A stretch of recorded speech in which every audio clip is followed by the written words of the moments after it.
Yun o. Ang taba mga kaidiyas, ang lapad na eh. Malapit na talaga, so palapit na tayo sa pag-harvest nito mga kaidiyas. Mga kaidiyas ng tilapia. Ito, bali ito siya. Yan. 4 na piraso. So, yun. Ang tataba, matataba siya mga kaidiyas. Yan o. Ang tataba niya o, 4 siya.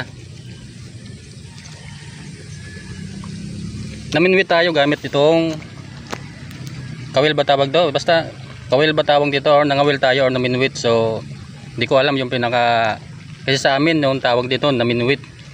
Ito gamit. So, gamit natin yung kuhol dun sa pinagtaniman natin ng mga gabi. So, gamit natin kuhol. Hindi natin nakuha yung ano, sinubukan ko yung pagpain ng dahon ng kangkong. So, medyo hindi nag-effective. Siguro hindi natin nakuha yung tamang paglagay ng dahon ng kangkong dito sa paminwit natin. So, yun gamit natin yung kuhol.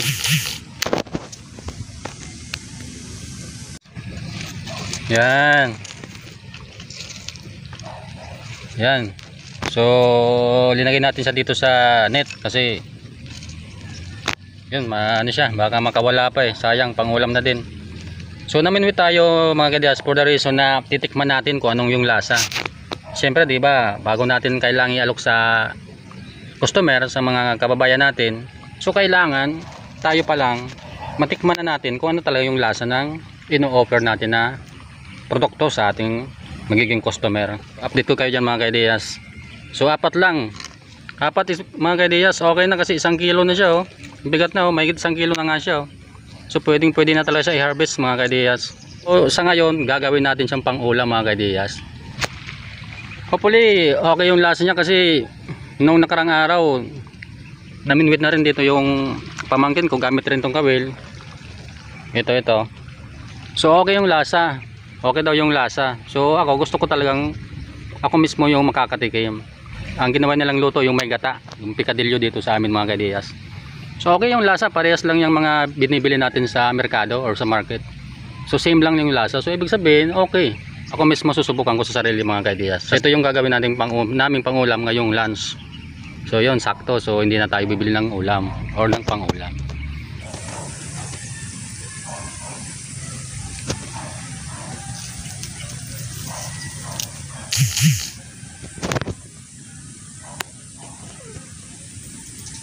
Yun o. Ang taba mga kaidiyas o, ang lapad na eh. So yun, so pwede na talaga, malapit na talaga. So palapit na tayo sa pag-harvest nito mga kaidiyas. So yun, update ko kayo. At dapat makuha na natin ng video yun mga kaidiyas para ma-share ko yun sa inyo.